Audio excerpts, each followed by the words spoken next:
After an extremely disappointing season, the Toronto Raptors are bound to make some changes in the offseason, and those changes could come through the free agent market. So in today's video, we investigate the players that could sign for the team and change the Raptors for the better for the next season and beyond. Let's get into it.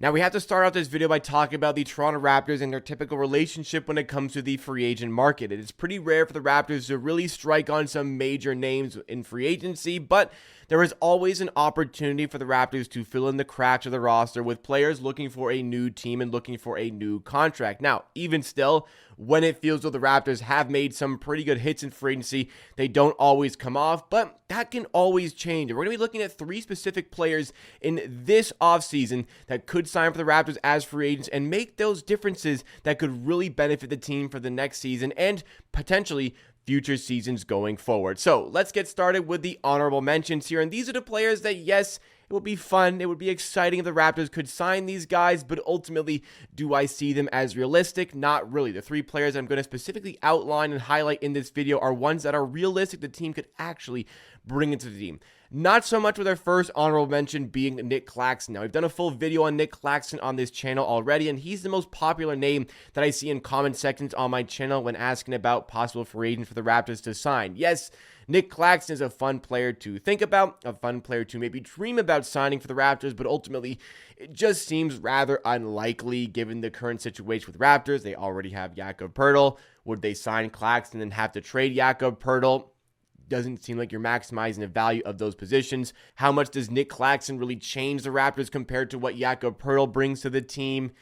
I would wager not too much. So unfortunately, I just don't really see that one happening, nor do I see this happening with our second honorable mention here, and that is Kyle Lowry. Yes, he's going to be looking for a new contract, but when it comes to Kyle Lowry, look, I think at some point in the future, Kyle Lowry will sign as a Raptor, be it even on just a one-day contract to retire as a Raptor, but at this current state of his career, he's probably more concerned about actively looking to win another ring, looking to win another championship. Honestly, he seems to have found a pretty good home with the Philadelphia 76ers. I would wager he stays there beyond this season.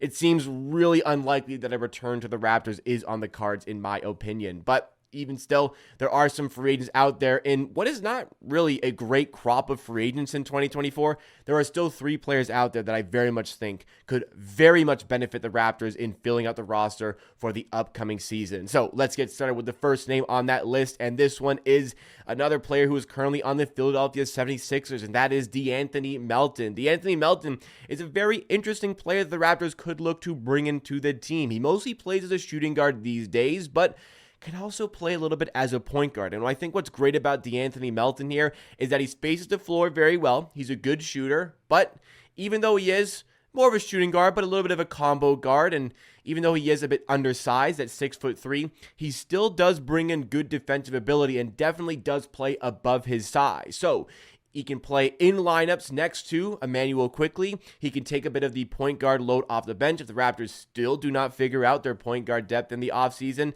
And there's just a multitude of ways the Raptors can insert him into different lineups. Now, this season with the Philadelphia 76ers, De'Anthony Melton has put up some decent stats, albeit maybe not to the height as he has done in previous years in his career, but here are the numbers. He's chipped in a good amount of points for this 76ers team at 11.1, 3.7 rebounds, 3 assists, and here's where there's been some difficulties. He's been in the field goal percentages. It's lower than normal. We'll see if that does maintain because it's led to a pretty ugly field goal percentage here at 38.6. He does shoot the ball still pretty well from 3 at 36%. He has done it better in the past, but it's led to an effective field goal percentage of .493. So we might be able to see Melton on a bit of a discount contract, though I'm not so sure that is the case. Like I said, combo guard who plays above his size, pretty good defensively, a good shooter.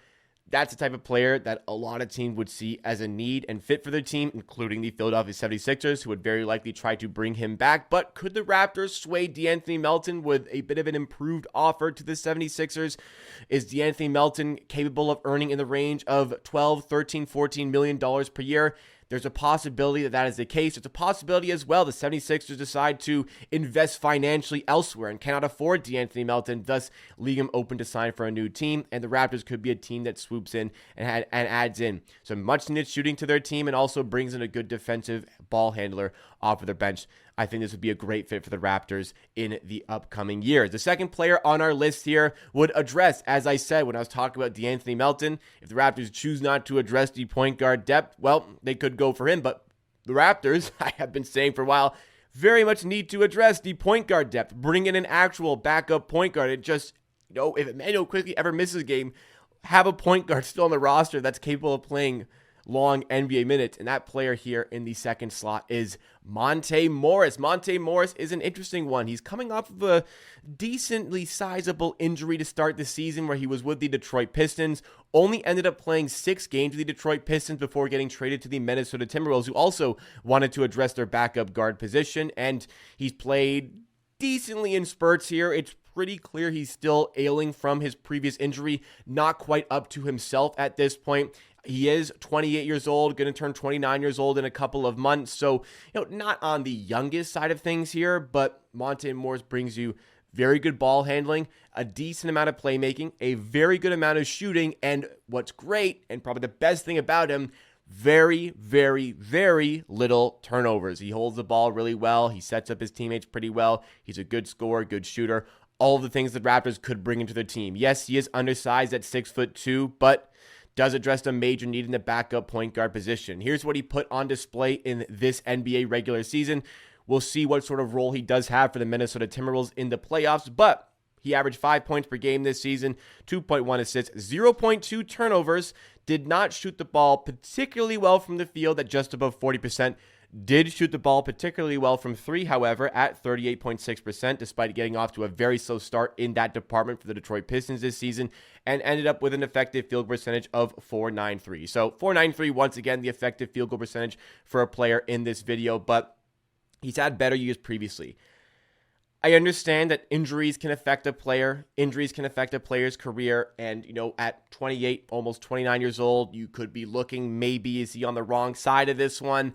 I'm not convinced that's the case. I think with a full offseason under his belt, we could possibly look forward to stats that look more reflective of his career numbers, which we'll showcase here, where they've been much improved at this specific season, where he's averaged 10 points per game, 3.8 assists, 0.8 turnovers, with a field goal percentage all the way up at 47.7 and a 3-point percentage at 39.1, which leaves a very good effective field goal percentage at 54.8. A player who's 6'2", undersized, be able to put numbers up like this, that showcases talent, that showcases quality, and that showcases a great degree of basketball IQ. If the Raptors can bring in Monte Morris on $10 to $12 million, it would be an extraordinarily welcome sight to have in the backup point guard position.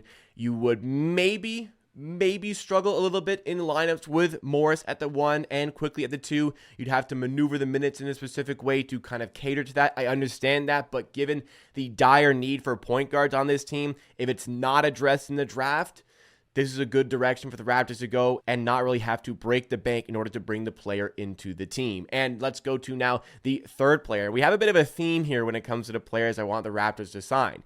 They need guards, they need guys who can shoot, and they need guys who can play defense. And this player in particular, I feel as though, has always been regarded as a good shooter, but has been pretty harshly underrated in terms of his defense, especially over the last few years, and that player is Gary Harris. Yes, Gary Harris coming off the books at the Orlando Magic. They could choose to bring him back, as could any of the teams with the players that we've mentioned in today's video. However, if Gary Harris does want to find a new team, if he does feel as though he can get a paycheck elsewhere, the Toronto Raptors could be a team that comes knocking for the 29-year-old. Yes, getting on the older side of things, he's 29, going to turn 30 right around when the next season starts in the NBA, but Gary Harris provides you very good three-point shooting, and as I said, an underrated amount of defense. At 6'4", he could be coming off the bench for the Raptors, and I think you could do fine with him in lineups with a guy like Emmanuel quickly in the point guard position. Gary Harris is the one who plays a little bit above his size, and the fact that he is a good defender, you don't need to worry about having him on the floor. He's had a very good NBA career, which actually contained a season where he scored 17 points per game, but as he's gotten older, he started to accept more specific roles catered to being a 3-and-D guy, and has done so very well for Orlando. This is what he's done in his most recent season with the team, averaging 6.9 points, 1.7 rebounds, 1.6 assists, and a nice field goal percentage at 44.1, and a 3-point percentage here at 37.1. That gives you a lovely effective field percentage, just under 56%. So, an efficient player, who knows his role, who can play defense.